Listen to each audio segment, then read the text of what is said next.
Mwanadamu anapotembea katika maisha ya dhambi, uwe na uhakika asilimia zote ya kwamba huyu mwanadamu tayari alishatoka kwenye agano. Hahitaji maswali mengi. Utajuaje kwamba nimetoka nje ya agano? Ni pale tu unapofanya ya kwako na uyafanye ya Mungu. Unapofanya dhambi, jua kabisa uko nje ya agano. Mwingine anaweza akawa anajiuliza, nitajuaje kuwa nimetoka kwenye agano? Nitajuaje kama niko nje ya agano?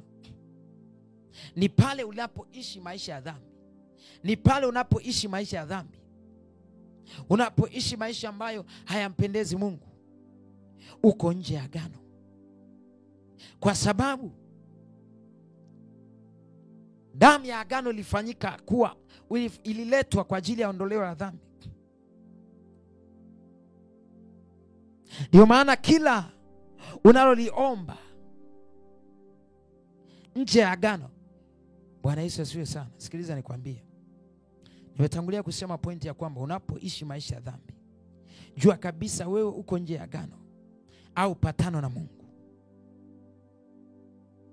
Ndio maana muda mwingine unaomba sana, kuna vitu unalia sana mbele za Bwana, lakini havijibiwi. Bwana Yesu asifiwe sana. Havijibiwi. Unakuta unalia mbele za Bwana, unamlilia Mungu kwa kiwango kikubwa, Bwana nifanikishe eneo, lakini hakuna fanikio lolote linalotokea. Hakuna matunda yote yanayoonekana. Kwa sababu gani? Kwa sababu unaomba nje ya agano. Unaomba nje ya agano. Unaomba nje ya vigezo vinavyotakiwa.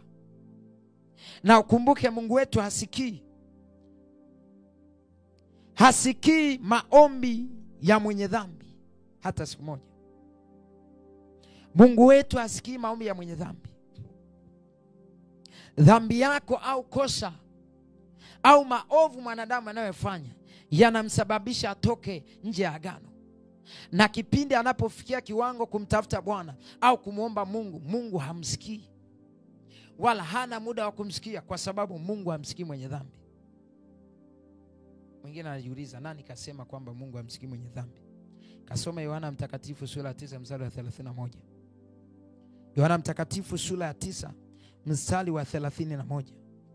Ngoja nikusomee hapa, wengine unaweza usielewe. Yohana Mtakatifu sura ya 9 mstari wa 31. Neno la Mungu linasema hivi, sikiliza kwa makini. Twajua ya kuwa Mungu hawasikii wenye dhambi, bali mtu akiwa ni mcha Mungu na kuyafanya mapenzi yake humsikia huyo. Anasema twajua ya kuwa Mungu hamsikii mwenye dhambi, ila mtu akiwa anamcha Mungu na kuyafanya mapenzi yake, huyo ndio anayemsikia. Maana yake mtu ambaye anamcha Bwana, anaepukana na uovu na anafanya mapenzi ya Bwana, maana yake huyu mtu yuko ndani ya agano. Huyu mtu yuko ndani ya nini? Yuko ndani ya agano. Na ndiye Mungu anayemsikia, na ndiye Mungu anayemwangalia. Kwa kumbe tunakuja kuona yule amchaye Mungu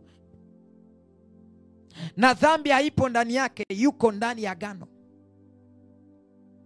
Yule ambaye anamcha Mungu na dhambi tayari haina nafasi ndani ya moyo wake, yuko ndani ya agano.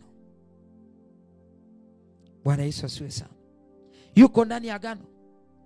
Ndio maana Yohana hiyo 14 mstari wa 30, Yesu anawaambia watu wake ya kwamba mimi sitasema neno jingine tena, kwa sababu mkuu wa ulimwengu amekuja kwangu, lakini hana kitu kwangu. Bwana Yesu asiwe sana. Mwanadamu aliyeko ndani ya agano, shetani hana cha kujivunia ndani yake. Shetani hana cha kujivunia ndani yake. Lakini mwanadamu ambaye yuko nje ya agano ni mwanadamu ambaye hana madhara kwa shetani.